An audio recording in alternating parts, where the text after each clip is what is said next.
चाचा चौधरी और दमदार पहलवान। एक दिन चाचा चौधरी और साबू घूमने निकले तो रास्ते में अर्र घनचक्कर, अपने बेटे को क्यों मार रहे हो? जिद कर रहा है कि पतंग उड़ा कर दो। हवा ही नहीं है, पतंग कैसे उड़ेगी? हवा खरीदने वाली चीज होती तो मैं इसे ले देता। चिंता मत करो, अभी हवा आती है।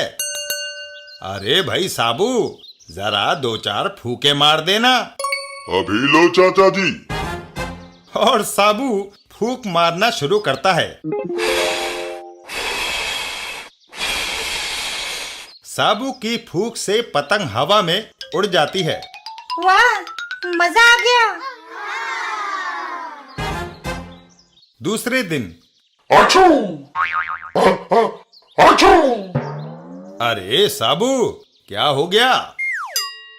चाचा जी, जुकाम हो गया है। तुम आराम करो, मैं तुम्हारी चाची को तुलसी के पत्ते उबालने को कहता हूँ। तुलसी के पत्तों का पानी पीने से तुम्हें आराम आ जाएगा। मैदान में साबू का बिस्तर बिछा दिया जाता है। वहां से थोड़ी दूरी पर अरे उस्ताद गामा, एक खुशखबरी लाया हूँ। क्या? साबू बीमार पड़ गया है। इस मौके पर यदि उसे कुश्ती के लिए ललकारो तो वह लड़ेगा नहीं। अगर लड़ेगा तो हार जाएगा। वाह छोटू, क्या तरकीब निकाली है। मैं अभी जाता हूँ। उस्ताद गामा तुरंत वहां से चल देता है। उस्ताद गामा और चाचा चौधरी। चौधरी, कहाँ है तुम्हारा साबू? मैं उससे कुश्ती लड़ने आया हूँ। मुझे और कुछ तो नहीं पता, इतना कहता हूँ कि उसके नजदीक मत जाना। अरे जा जा, मैं उसे अभी देखता हूँ। उस्ताद गामा साबू के ऊपर खड़ा हो जाता है। क्यों रे गीदड़, अपने आप को बड़ा रुस्तम समझता है? मैं आज तुझे कुश्ती के लिए ललकारता हूँ। अगर तुझमें जरा भी दम है तो। अचानक साबू को जोरदार छींक आ जाती है। चाचा जी, अभी यहाँ गामा पहलवान आया था, कहाँ गया? पता नहीं साबू, अभी देखता हूँ। अरे गामा, कहाँ चला गया? मैं यहाँ हूँ चाचा जी, मेहरबानी करके मुझे नीचे उतारिए। गामा पहलवान एक पेड़ पर लटका होता है। अरे, मैंने तुझे कहा था ना कि साबू के पास मत जाना। एक ही छींक से तो तू उड़ गया। कुश्ती क्या लड़ेगा?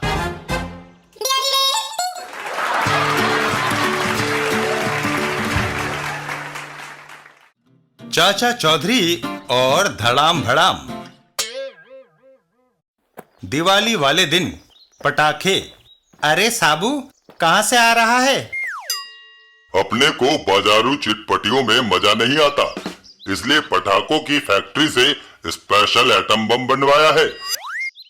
पर अब समस्या ये है कि इसे चलाऊं कहाँ?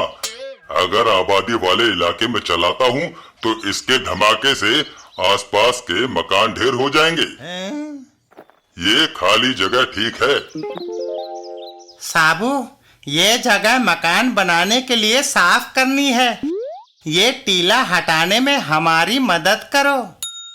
ठहरो, पहले मुझे अपना बम चला लेने दो। एक जोरदार धमाका होता है और कहाँ है वह टीला? कमाल है। हैं? आंखों पर विश्वास नहीं होता। यह लो, टीला हटाने का मेहनताना। 500 रुपए, जाकर मिठाई खाना। उधर चाचा चौधरी अपने घर के बाहर। यह पटाखा जरा ज्यादा जोरदार है, इसलिए अपने कानों में उंगलियां दे लो। तभी हैंड्स अप।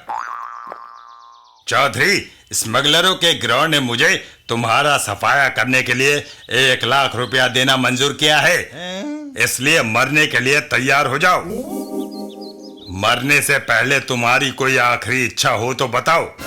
सिर्फ मुझे दिवाली मुबारक कह दो। चाचा दिवाली मुबारक।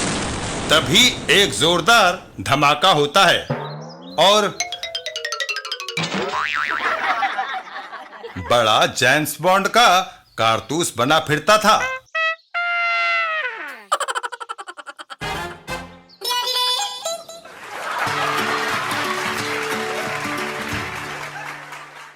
चाचा चौधरी और धमाका सिंह का प्लान।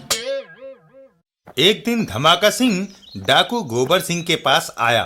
सरदार गोबर सिंह, एक खुशखबरी लाया हूँ। क्या धमाका सिंह? मैंने अभी अभी चाचा चौधरी को समुद्र के किनारे बैठे देखा है। पर धमाका सिंह, समस्या ये है कि उसे मारा कैसे जाए? इस तलवार से।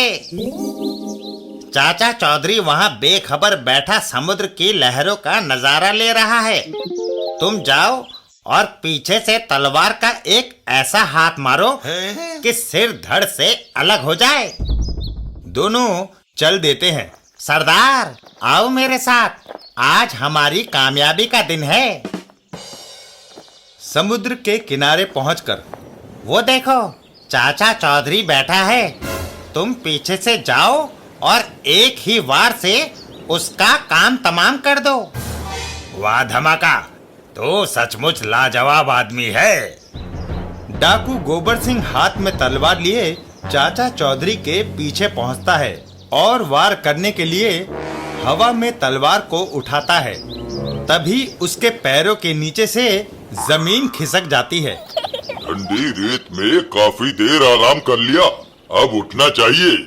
डाकू गोबर सिंह लुढ़कता हुआ जमीन पर गिर जाता है और धमाका सिंह के साथ वहां से भाग खड़ा होता है। भागो! चाचा चौधरी और साबू